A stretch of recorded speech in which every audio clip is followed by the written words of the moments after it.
All right, thank you for coming. We're going to start in just a couple minutes.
Let's wait one more minute, and then if you want to get started, Alina.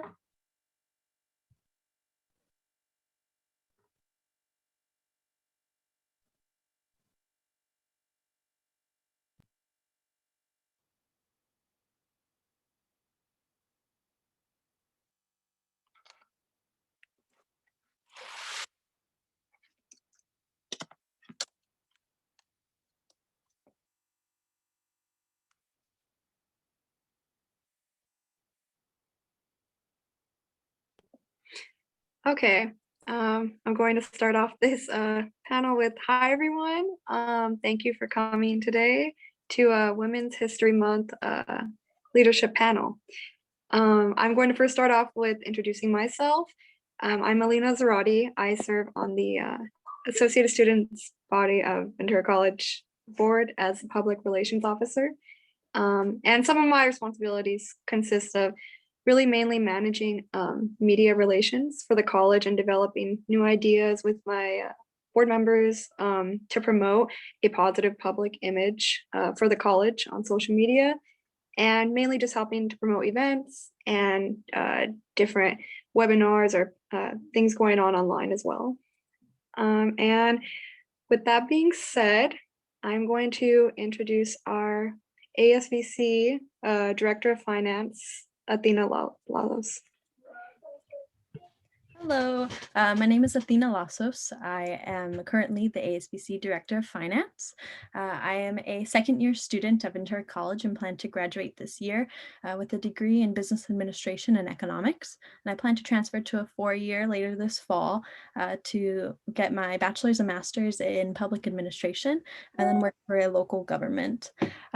Today, I'd like to share with you a story about my journey as a student leader so far, and I hope it continues to grow as I transfer and as I go to get my master's and into public administration. I've been in ASB since the 6th grade at my middle school, and luckily throughout high school I was able to extend my leadership positions to clubs and organizations where I was the president of mostly the arts with theater, choir, and band. I was also the drum major of my high school band. And through those leadership positions, I was actually able to learn about budgeting, paperwork, how student governments work. I worked closely with a lot of my teachers and advisors to learn about these systems, and I was actually able to be on certain committees that connected me to the community, where I was able to host our homecoming parade and work with community leaders to do so. This has really helped me with ASBC. In high school, ASB is mostly just learning how to plan prom and budget that. And as you go to ASBC, you learn that student government is more about representation and advocating for students and not necessarily just about event planning. And I've really been able to indulge myself with that with this position in the finance director. And this year so far, I've been able to write our proposal policy document with our ASBC Director of Administration. We've been able to create clear policies for our proposals for clubs to create a distinct policy throughout the entire program. And we are going to do that soon with our budget as well, describing and explaining the income and expenses of all of our budgets, our earmarks, and making it clear throughout our process. And this year, especially with COVID, we've been able to adjust the budget to really reflect the needs of our students by including money for interpretation services and making sure that all of our events, our cultural and gender events have funding in order to have things like this. And for Black History Month, Native American History Month, that sort of thing. I would like to talk about the women on our board as well. I am the only woman on our executive board out of 5 members. So about 20% of our executive board is women, where I'm the only one. Our ASBC board, only 1/3 of our board is women, so 33.3% of our ASBC board and I would like to reflect that to the school, 58.9% of our school student body are women from last year. So I think it's just interesting to note the representation between those two. Now, my journey as a student leader has been short-lived so far, so I hope it continues to grow, and I hope to become one of these panelists in the future where I can explain to future generations my journey so far. But I would like to talk about women in finance historically. So obviously, historically, finance has been a male-dominated field. I would like to give a few facts. Married women couldn't own property until 1848 in New York only, the state. It was only allowed in all states by the year 1900. So in 1900, a woman could own property in America, anywhere. So obviously it took a long time to get that across the country. Women couldn't own a bank account without a man's permission until 1974. And that seems more recent than when you think about it. And one more fact, that studies conducted by the Harvard Business School found that only 9% of senior roles in venture capital and 6% in private equity are women. I'm pretty sure this study was done in 2013, so hopefully it has grown since then, but that fact is just so amazing to think about, just how male-dominated it really is, that 91% of senior roles are held by men. And when doing my research for this, I actually reached out to 2 of my professors. The first professor I reached out to was Ara Kanjan, who is my economics professor. And I asked him to give me one example of a woman who truly went above and beyond and amazes him in the field of economics. So I'd like to share with you the story of Janet Yellen. She is the first US woman Secretary of the Treasury who has just assumed office under the Biden administration on January 26, 2021. She also served as the 15th chair of the Federal Reserve under President Obama from 2014 to 2018 and was also the first woman to do so. She served as the vice chair of the Federal Reserve from 2010 to 2014. She was also the president of the Federal Reserve Bank of San Francisco from 2004 to 2010. She chaired the Council of Economic Advisors under the Clinton administration from 1997 to 1999. She was also a professor at the world-renowned Haas School of Business at UC Berkeley. She graduated with a degree in economics from Pembroke College in Brown University in 1967, and she received her PhD in economics from Yale in 1971, and out of 12 students, she was the only woman. 1971. I mean, at that point, she couldn't even open a bank account without a man's permission until 3 years later. So I want to thank Professor Kanjan for giving me her name. I loved learning her story, and I can't wait to see the work that she does as the Secretary of the Treasury in this coming administration.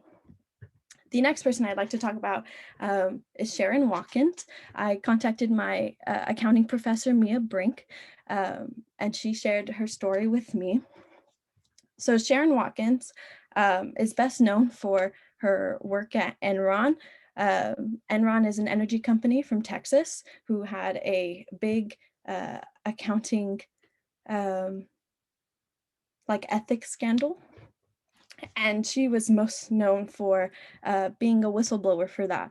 And internally, she didn't go public with her letter until 5 months later after she gave it internally. But she had to testify in front of the Senate and the US representatives about this scandal. So a little bit about her. She received her bachelor's in business administration, a master's in professional accounting, and is a certified public accountant. She worked at Arthur Andersen, which is an accounting company from 1982 to 1990. Then she worked at MG Trade Finance from 1990 to 1993. Then most notably at Enron from 1993 to 2002. She was the vice president of sorry, give me 1 second. I'll get there. Okay. Yes, she was the vice president of corporate development. There it is at Enron. Enron had a large accounting scandal where the executive team used accounting loopholes, special purpose entities, and poor financial accounting to hide billions of dollars of debt from failed deals and projects. The chief financial officer misled Enron's board of directors. They had no idea and convinced their accounting firm to help them. And the accounting firm at the time was Arthur Andersen, who she previously worked for. In 2001, Sharon Watkins wrote a letter to Enron CEO to warn him that the company could collapse because of the accounting irregularities that she found in the financial reports. And 4 months later, Enron collapsed. She was responsible for bringing a lot of attention to the fraud that was occurring at Enron. And because of the Enron scandal, there was great change in the corporate accounting legislation, including the Sarbanes-Oxley Act, which created auditing and financial regulations for public companies, which I have learned in my classes and has been one of the strictest laws created for accounting practices. Professor Brink has told me much about it. And I just want to reflect on the actions of these two women that despite the male dominance in these topics, that they have been able to do so much and affect so much in their fields. Like Janet Yellen has become one of the top economic advisors in American history and has made history for women in finance. And Sharon Watkins has made a history for being an ethical economic and an accountant for large companies. And she has thus written books about her work at Enron and the process of being ethical and raising awareness about ethics. And she is now a public speaker, and she speaks to corporate companies and to public companies about ethics in accounting and following the Sarbanes-Oxley Act. And that is the end of my presentation. Thank you for listening. Thank you, Athena, for sharing. It really seems like your personal leadership experience and the other women's leadership experiences as well will definitely make an impact on others to look up to. So thank you for sharing that. And with that being said, I would like to welcome next our Ventura College president, Ms. President Kim Hoffman. Thank you, Alina, and thank you, Athena, Tongue Twisters, for sharing sharing your stories. And I'm very honored to be here today. I'm not sure how, I'm going to go through my life story and some of my lessons learned, and hopefully that'll inspire others. I came from a really small town in West Texas, Lubbock, Texas. Maybe you've heard of it, maybe you haven't. The most famous person I can think of from there was Buddy Holly, which that might be before your time as well, but he was a singer. And because it was such a small town, I felt like there was really limited opportunities for me in that environment. So when it was time to go to college, I couldn't wait to leave. You know, another person, Mac Davis, has a song, Lubbock in Your Rearview Mirror. I was putting Lubbock in my rearview mirror and headed down to Austin, Texas, and attended the University of Texas. And just like many of you, I didn't know what I wanted to study. I changed my major multiple times, and and it did take me 5 years to complete. You know, it's just one of those things. And uh, and I didn't have support from my family for the major I chose. I chose to become a registered nurse. And at the time, registered nursing now, I think is looked at with more respect and a little better pay than it was back then. At that time, it was seen more, and I'm not that old, but I'm older.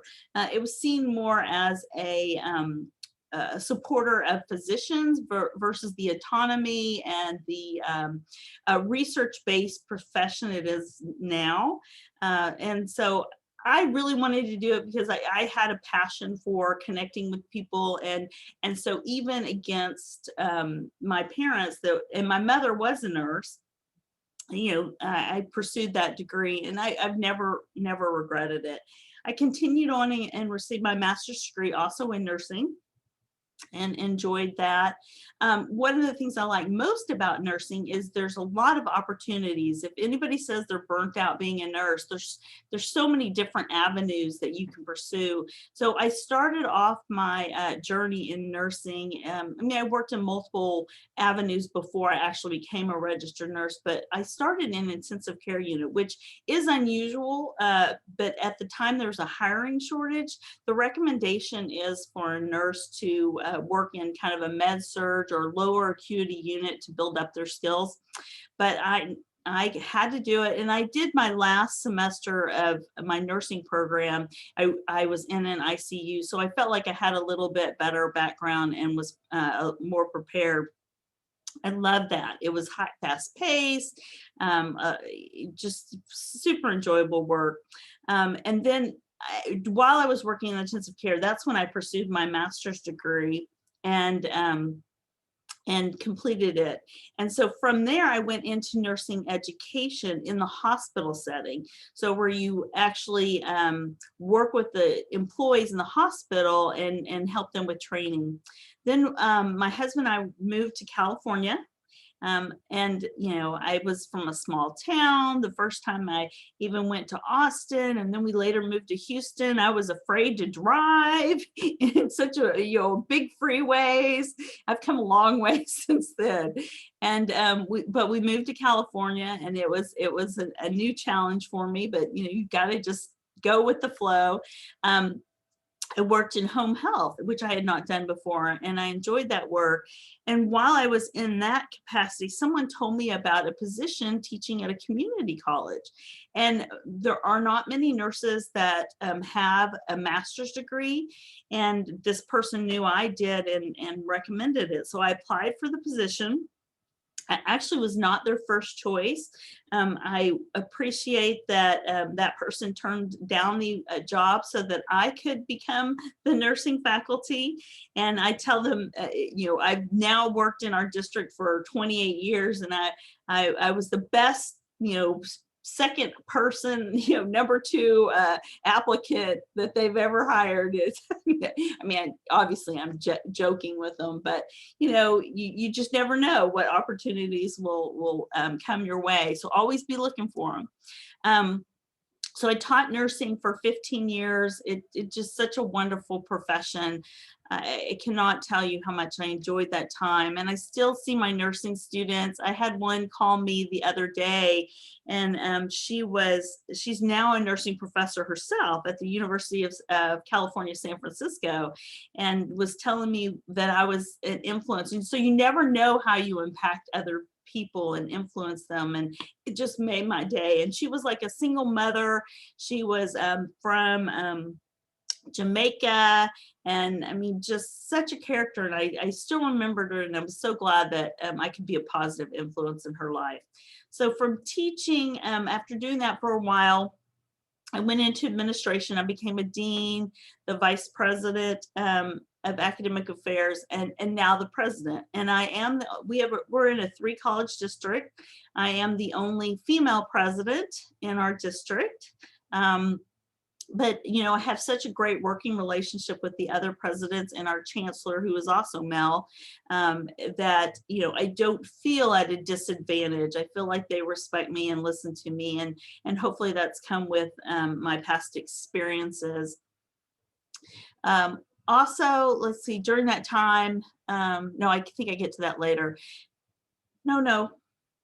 Also during that time, no, I'm going to talk about my life lessons next.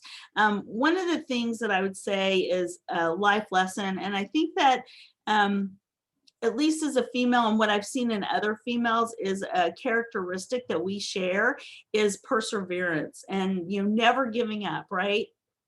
Sometimes I describe myself as a weeble wobble, and that's again an older term, but they used to roll over, they were round, and I'm that too, but round, and they fall and they come back up. So that's kind of how I envision myself. So throughout my career, things have happened or didn't happen the way I wanted or thought I wanted, that spurred me on to do something different or to change directions and look for new opportunities. So one of the first things when I was a faculty member teaching nursing, I've been teaching nursing for a long period of time. So I joined the Academic Senate, which is our leadership group. Like you have ASVC, your governance group. It's the leadership group of the faculty. And so I had several executive roles there, and I decided to run for a president position. Well, I ran and I lost by just a few votes. So I give myself a lot of credit to a male, but it is what it is. And so from that opportunity, I thought, well, what else can I do? Because I'm obviously, I felt like I had really honed my teaching craft, and I was looking for that next opportunity. So I enrolled in a doctorate program. I went to CLU, and I was in their first cohort of getting a doctorate in higher education and educational leadership. So I did that. It took me 4 years, every Wednesday night for 4 years, and finished my dissertation, all those fun things. And so that was a circumstance that spurred me on to a different opportunity. I also, and I've had multiple jobs that I've applied for, and I actually ended up getting the job, but not typically on the first try. So after teaching for a while, it's kind of like a department chair coordinator position in our nursing, and it's called the nursing coordinator.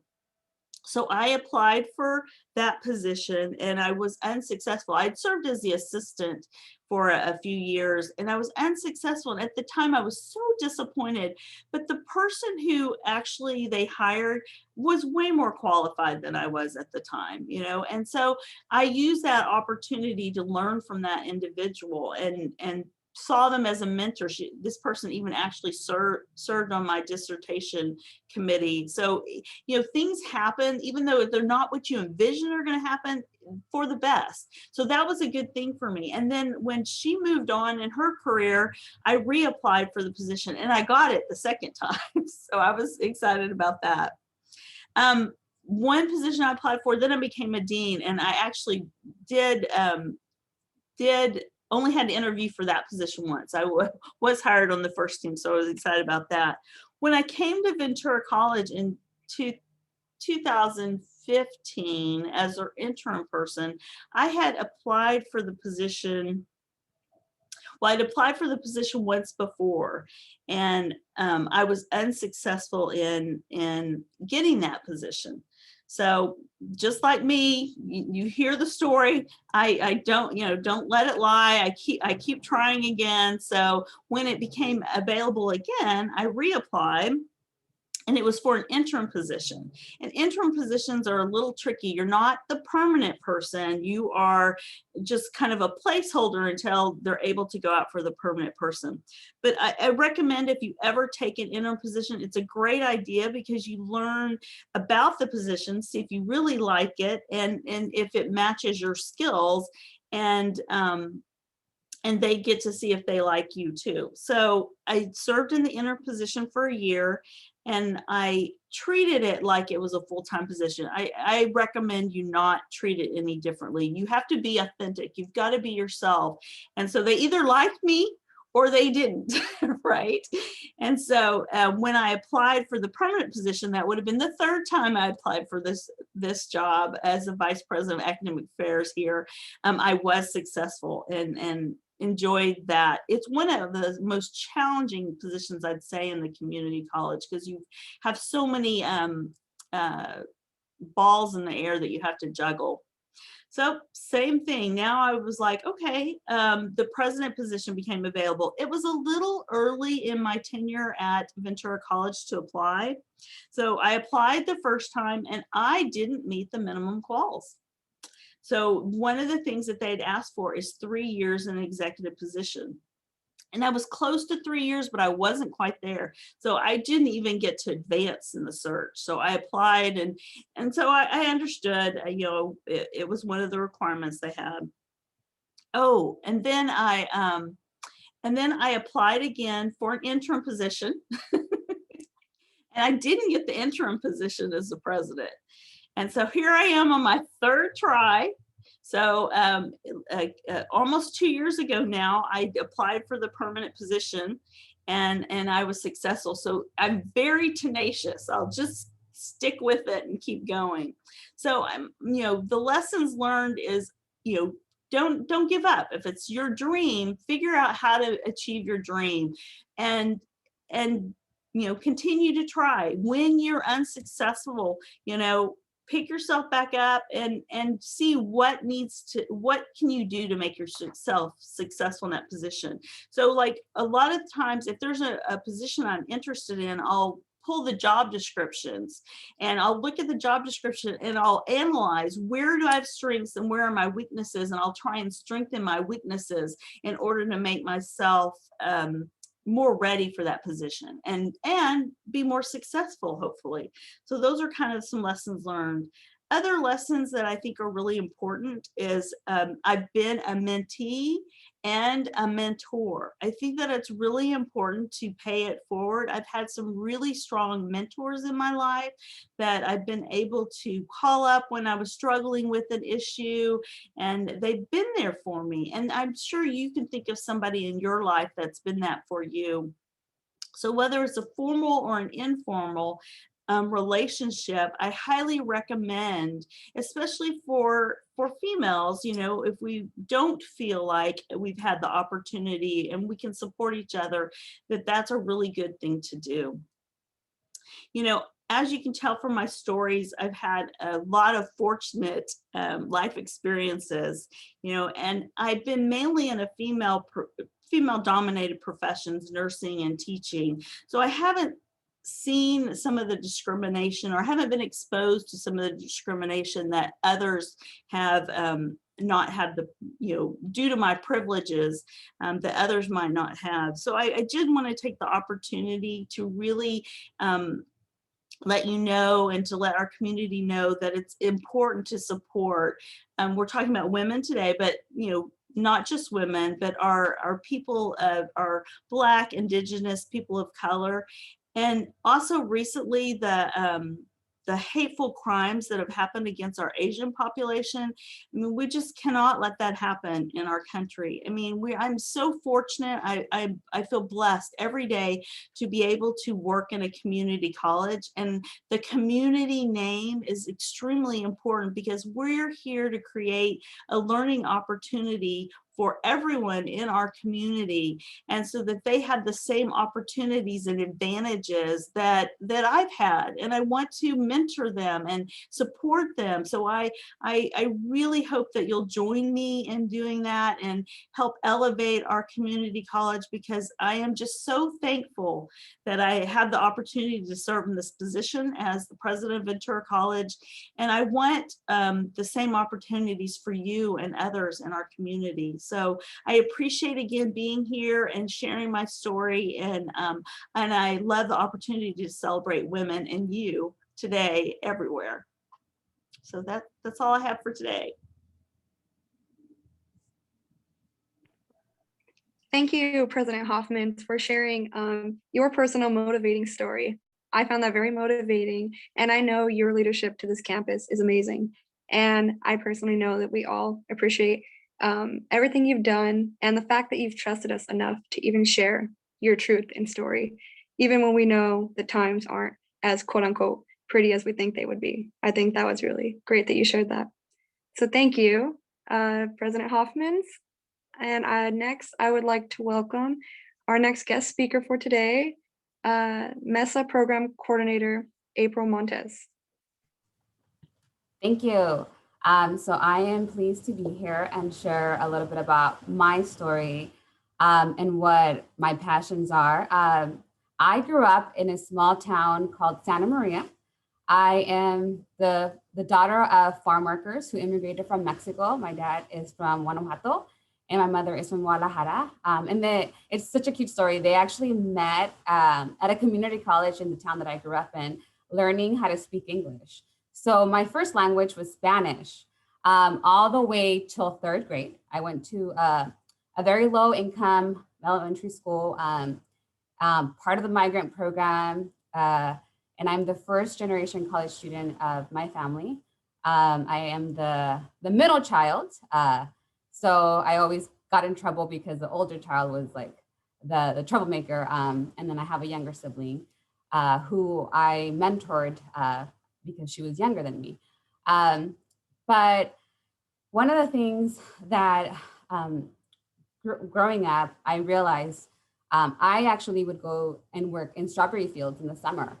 And I truly experienced, it was a really hard, labor intensive job. And I knew that that wasn't what I wanted to do.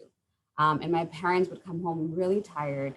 And I knew that I wanted to have a better life for myself and also for my parents who came here for a better life. And so growing up in school, I tried my hardest. I was my own advocate, I'll be honest. My mother and father didn't speak the language. So they always told me, if you want something, you're gonna have to advocate for yourself.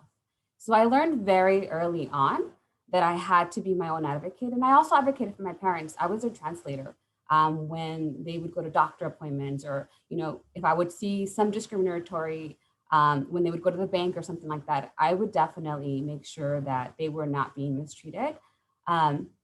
So I knew that in high school, if I wanted to take college prep courses, I would have to tell my counselor. And I had counselors who told me, you're not going to go to college. And so I dragged my mom into the counseling office and I said, Mom, I need you to sign these forms. I need to be in these courses. And so I think early on, I fought for what I believe was fair for me. I grew up in a very traditional Mexican household. My parents had no idea how the process was to go off to a four-year college. So my parents said, you're not going to go off to four-year college straight. You're a girl, you don't know what the world's like. And so I am the product of a community college in Santa Maria. And I'm thankful that I went. I grew, I learned a lot. I met a lot of people. I solidified what I loved, which was history. So I had an amazing history teacher in high school. And my grandfather also loved history. So in the summers when I would go hang out with my grandparents, I always learned something from my grandfather. And so I knew I'm going to be a history teacher. And the reason why I said that is because this history teacher that I had, she made me love it. She made me want to learn more about it. So I was like, I'm going to be just like her.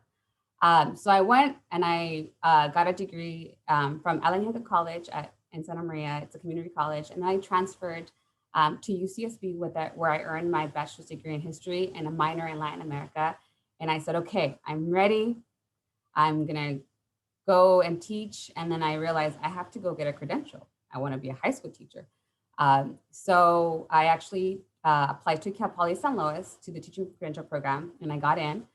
And during that time, I was actually working at a Boys and Girls Club as a special activity specialist. And so I planned curriculum for after school programs. And I realized that a lot of the students that I was working with had no idea what college was because they actually had the same background as I was. So I ended up just doing activities with them about what college is, career options. And that's when I had a moment and I realized maybe teaching is not going to give me the larger time to dedicate in mentoring students. So I decided to reinvent my career path. And I started looking at opportunities in my community where I would be able to meet with families, meet with students on helping them how to get to higher education and also how to pay for it. And so oddly, within that time that I was finishing Cal Poly, a position came up from a local nonprofit for an outreach coordinator. And I was like, what is that? But it sounds cool because it says I'm going to help students with financial aid and college. So I'm going to apply for it. And the funny thing was that was a foundation that I actually got a scholarship that helped pay for my expenses at UCSB. So I got the job. I actually, because of that, I was able to really develop myself in program development and mentoring students. I was offering financial literacy workshops. One of the biggest things that we did is we coordinated a lot of scholarship workshop applications because our goal was to support students who are going to community college or four-year colleges through financial assistance through a scholarship. And that is where I fell in love working with students and their parents, supporting them. But I realized that there was something else that I wanted to do. I wanted to grow, and I wanted to, eventually a dream of mine was to open a nonprofit that expanded our services. And so I decided to go back to school, and I applied to grad school, and I got into CSUN, California State Northridge master's program in public administration. And so I did that, and it was one of my greatest accomplishments because I look at I'm a first generation college student with parents who had no idea on how to even navigate the system, and me being able to even go get a master's degree. It was just the most greatest achievement that I felt. And the reason why I say that is because if it wasn't for that, I wouldn't have learned all the other opportunities that I had as far as profession goes. Community service, one of the things that I love doing on my spare time was donating my time and volunteering. I became a special court appointed advocate for abused and neglected student kids. I did that for 5 years, and I loved it. And I loved how the impact that I had on students who had no voice. And so I did that before I actually became a mom myself. And then the thing that also we don't realize, but our education also allows us to mentor students eventually. So being educated, other students look at you and will ask you, how did you get there? How did you decide? And I always tell students, you're always growing up. You're always trying to seek for the next chapter in your career.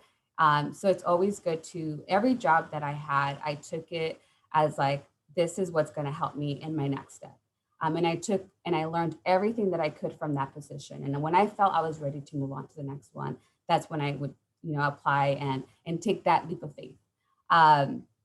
And so that is one of the reasons why I love working at Ventura College as a Mesa program coordinator, is because I get to work with students who were like myself, a first generation, a community college, so I could relate really easily with them.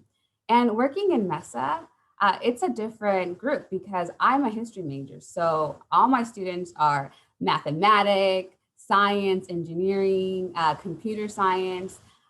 So one of the things that I love about it is that I get to learn like what they're studying. I get to figure out like what industries are you interested in. And so my job is always a learning opportunity for me. And one of the things that I like to mention is that right now in STEM, women are still a minority. According to the US Census, women are nearly half of the US workforce, but only 27% of STEM workers. So that right there for me is like, it makes my job even more like, not a challenge, but it makes me want to take that challenge to help women increase in that workforce, because we are a large portion of the workforce, but we need to start looking at those because, you know, a lot of times, knowing for me, like I know I have peers that I went to school and their parents would tell them like, oh, well, you shouldn't work in that industry. You're a girl. But it's times have changed. And so we need to definitely make that more of an advocacy for our women to see themselves in those roles. And that's one of the things that we need to do more often. And I know working in Ventura College with the students has been very inspiring to me. And even growing up and like studying history, I always looked at studying women who actually were advocates for our women's rights. And so I have two favorite women in history, which one is Ruth Bader Ginsburg.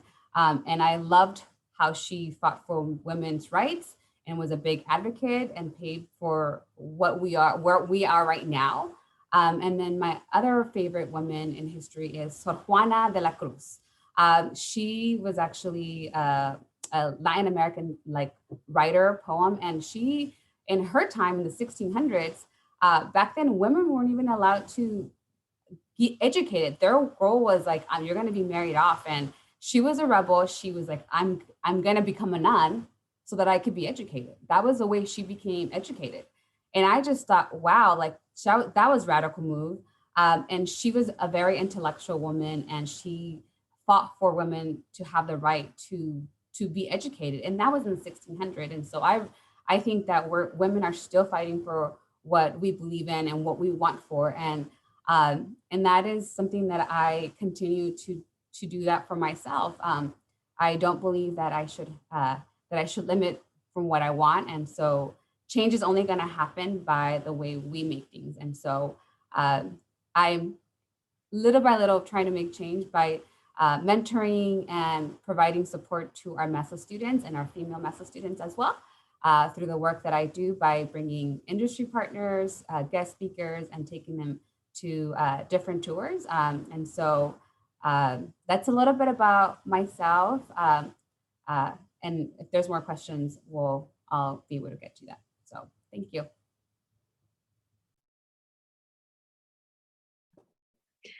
Thank you, Ms. Montes, for sharing with us how deeply your own experiences have definitely motivated you and want to help others. The insights you shared will definitely help and inspire to educate other students in the future as well. Thank you very much for sharing that. And next, we'll have our next guest speaker, Professor of Anthropology, Maria Gigi Fimorato. Hi, everybody. Thank you for having me here today. My name is Gigi. I teach anthropology here at Ventura College, and I have an experience I feel that is very similar to April's. My parents were also immigrants. They were from Italy, and I kind of grew up in a very similar way with being the liaison between my parents' world and the outside world, the American world. And so, you know, I always make the joke that when Italians come to America, what do? They make pizza, right? So my dad had restaurants and pizzerias my whole life. So I worked in those restaurants as I was growing up, and didn't really know what was going to happen. I think there was just the assumption that I would take over the restaurant. My dad had no sons, and traditionally Italy is pretty patriarchal. So he was already open-minded that I would be a part of the transition to get the business.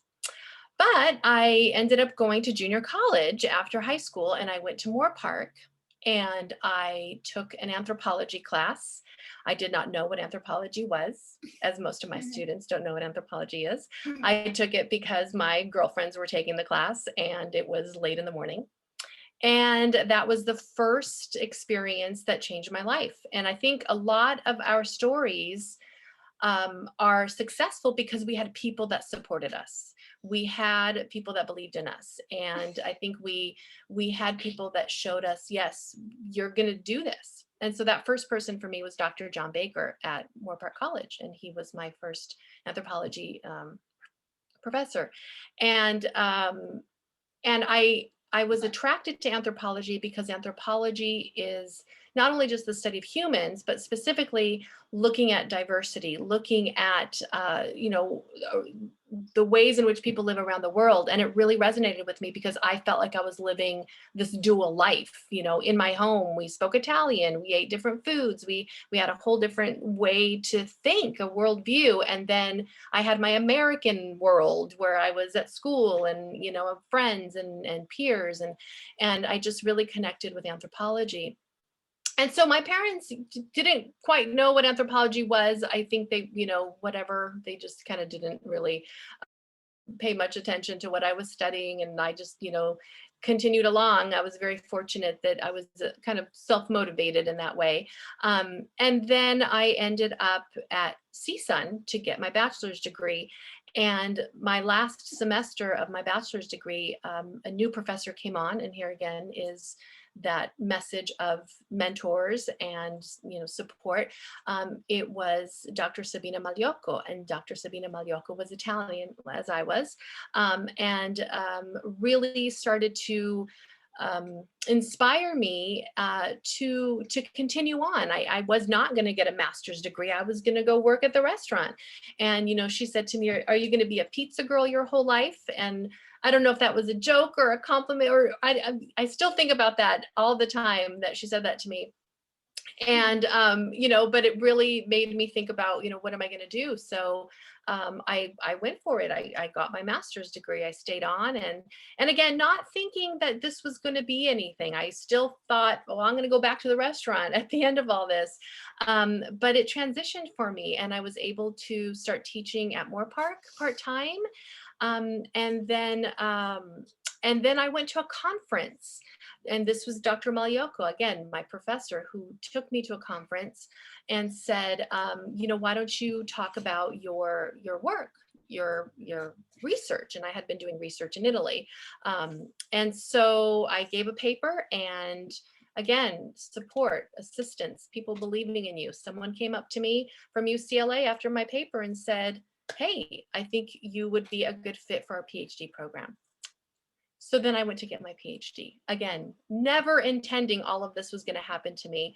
My parents, were hard workers, and my father's still working. He's almost 85 right now. And that's what we knew. We knew hard work. And so for me to take my academic career to another level was something that I had never intended, I never dreamed of. And I feel so fortunate that I was able to do that.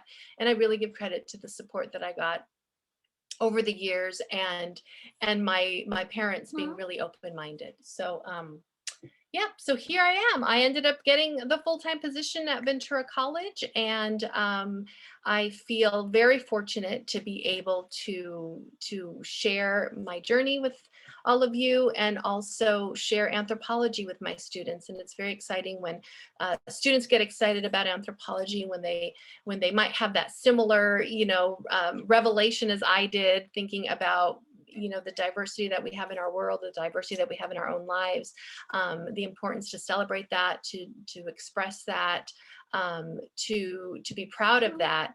And it's very interesting to teach anthropology, because anthropology for a long time was very male biased. It was an androcentric discipline. You didn't have very many female anthropologists for a long time. And when we finally start to see that transition and we see more feminist anthropologists emerge, that's also very exciting to talk about with my students and to see that transition. So I guess I'm just going to end up with the concept of multitasking. As a woman in my life, now that I've become a mother, which that has been made very obvious right now, I realize that it is all a balancing game, and it's all, remembering that, when you become a mother and you realize that it's going to be a constant shuffle. It's going to be a constant bargaining, and it's very blessed, but it's also thinking about, especially right now when we're thinking a lot about the burdens that have placed on women during the pandemic, to remember that, to extend some grace to one another, to students that are juggling, a household that, they might have been able to set aside when they came to campus. So I'm very aware of all those things that are happening right now. So I've been very fortunate. I had a lot of support. And I guess if I could give any advice is, take the support, take the help. Folks, we pass it forward, I feel like, in academia, someone along the way helped me, wrote a letter for me, stood up for me, and I now do it for my students. And so you pay it forward. I feel like this is an environment of paying it forward. I think a lot of us are really happy to do so. And this has been really wonderful to hear everybody's stories. So thank you. Thanks for listening.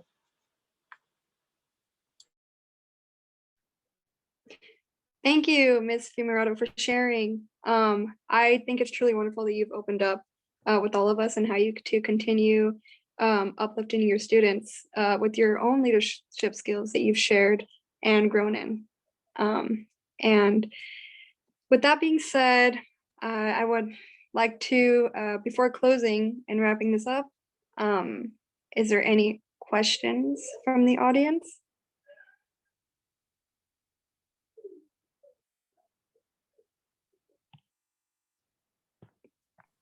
I don't think so. I don't see any in the Q&A portion of Zoom. Okay.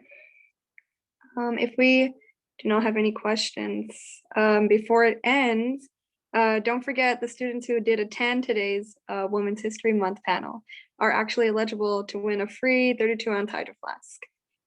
In order to win, you just need to send Libby Fata an email, and there's her email address provided with your student email address. And student emails will be drawn at random following the webinar. And only 4 students will get a chance to win. So make sure you enter it and don't forget.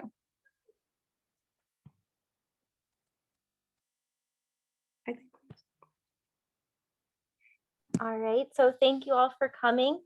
We will have our student drive-through next Tuesday, March 23rd, 11 to 1 at main campus, and then 4 to 6 at East Campus. And I hope that you all can make it.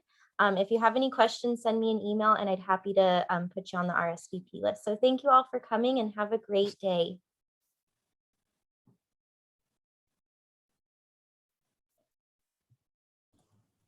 Thank you. Thank you. Bye.